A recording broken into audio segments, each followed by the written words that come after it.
Operation devil hunt, যেটি কিনা এই মুহূর্তে সারা বাংলাদেশেই চলতেছে এবং স্বরাষ্ট্র মন্ত্রণালয়ের আদেশ ক্রমেই এই অভিযানটি কিন্তু শুরু হয়েছে। তো বলা হচ্ছে খুব দ্রুত একটি সিদ্ধান্ত নেয় স্বরাষ্ট্র মন্ত্রণালয়, এবং যেই সিদ্ধান্তে বলা হয় যে সারা বাংলাদেশে একটি অভিযান চালানো হবে, যেটি হচ্ছে দুষ্কৃতিকারী চক্রের বিরুদ্ধে, এবং এই অপারেশনের নাম দেওয়া হয়েছে ডেভিল হান্ট। উদ্দেশ্য, যারা নাকি রাস্তাঘাটে অসুবিধায় ফেলে মানুষকে, বা বিভিন্ন ধরনের আন্দোলনে লিপ্ত, কিংবা দুষ্কৃতিকারী চক্র যারা নাকি এই ভাঙচুর কিংবা লুটরাজ্যের সাথে বা লুট করার সাথে, ডাকাতির সাথে জড়িত এমন ব্যক্তিদেরই ধরে এগুলোকে আইনের আওতায় আনা হবে। এটার উদ্দেশ্যই হচ্ছে মূলত এইটা। তো আসলে এই অপারেশন ডেভিল হান্টটি কেন হুট করেই মানে অভিযান পরিচালনা করা হচ্ছে? তো গাজীপুরেই একটি গত 2 দিন আগে একটি ঘটনা ঘটে, যেখানে নাকি ডাকাতের দল একটি বাড়িতে ডাকাতি করতে ঢুকে এবং মাইকে সেখানে অ্যানাউন্স করে দেওয়া হয়, এবং সেটি প্রতিহত করার জন্য, সেই ডাকাতি প্রতিহত করার জন্য ছাত্র সমাজ সেখানে হামলা দেয় কিংবা প্রতিহত করার জন্য সেখানে যায়। তো সেটির বিনিময়ে সে তাদের উপরই, ছাত্রদের উপরই একটি মাইকে অ্যানাউন্সমেন্টের মাধ্যমে তাদের উপর অতর্কিত হামলা চালানো হয়, এবং সেখানে আহ, অতর্কিত গুলি চালানো হয়। সেই গুলিতে একজন ছাত্র সেখানে আহত হয়েছে, যার হাতে গুলি লাগছে। তো এইসব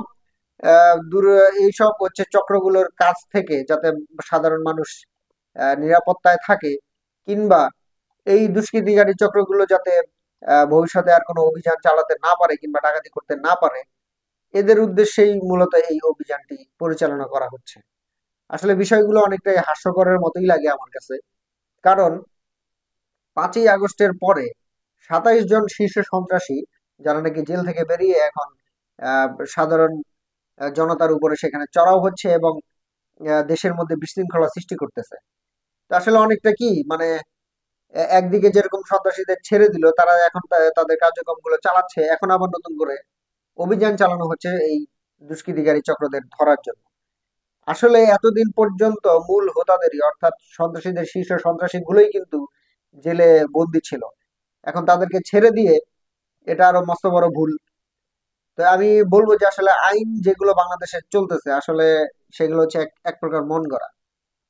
এমনও মার্ডার কেসের আসামি যারা নাকি 10-12টা খুনের আসামি, বা খুনের মামলা, খুন করছে এগুলোর মামলার আসামি, সেই আসামিগুলোকে এই 5ই আগস্টের পরে জামিনে ছেড়ে দেওয়া হয়েছে, এবং তারা বের হয়েই নানান অপকর্মের সাথে জড়িত হয়ে পড়তেছে এবং সাধারণ মানুষের উপর চড়াও হচ্ছে। তো এগুলো যে আসলে তার এই ব্যতিক্রম বা তাদের কোনো কার্যক্রম না, সেটা কিন্তু বলা খুবই মুশকিল। আসলে অভিযান যেহেতু আমাদের চালাতেই হবে, তাহলে আমি এই শীর্ষ সন্ত্রাসীদের কেন ছাড়বো? এটাই হচ্ছে আমার প্রশ্ন। বাংলাদেশের আইন আসলে এমন একটি মন গড়া আইন, যেখানে নাকি যখন ইচ্ছা আটক করে, যখন ইচ্ছা আবার ছেড়ে দেয়।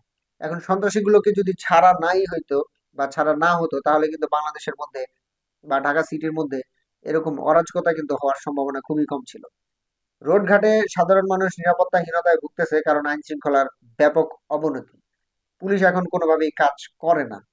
তো যার কারণে হয় কি, সন্ধ্যার পরেই ঢাকা শহরটি একটি আতঙ্কের শহর হিসেবে পরিণত হয়। এই আতঙ্কর নামে এই আতঙ্কগুলো হইলো কেন? হওয়ার একমাত্রই কারণ হচ্ছে এই সন্ত্রাসীগুলোকে জামিনে ছেড়ে দেওয়া। এখন এই সন্ত্রাসীগুলো আবার তাদের কার্যক্রমগুলো চালাবে, তাদের অপকর্মগুলো চালাবে, আবার তাদেরকে জেলে নিয়ে ভরা হবে, আবার ছেড়ে দেওয়া হবে। তো এরকম যদি চলতে থাকে, তাহলে দেশের মধ্যে কখনোই শান্তি বা সুশৃঙ্খলা ফিরিয়ে আনা কোনোভাবেই সম্ভব না। আসলে যাই হোক, সরকারের সিদ্ধান্তকে অবশ্যই সাধুবাদ জানাতে হয়। যদি এই অভিযানের মাধ্যমে বাংলাদেশের মধ্যে একটি সুশৃঙ্খল পরিবেশ সৃষ্টি হয়, তাহলে অবশ্যই আমি সরকারকে ধন্যবাদ জানাবো। তবে সতর্কতা অবলম্বন অবশ্যই করা উচিত, যে আমি যেই শীর্ষ সন্ত্রাসীগুলোকে জামিনে ছাড়া দিচ্ছি বা ছেড়ে দিচ্ছি, সেগুলো কতটুকু আহ, আমাদের ঠিক হচ্ছে বা সরকারের ঠিক হচ্ছে, এটার উপর দৃষ্টি রাখাটা অবশ্যই উচিত। আমার মতে যেসব সন্ত্রাসীরা মার্ডার কেসের আসামি, তাদেরকে কোনোভাবেই জামিনে ছেড়ে দেওয়া উচিত হয় না বা উচিত নয়।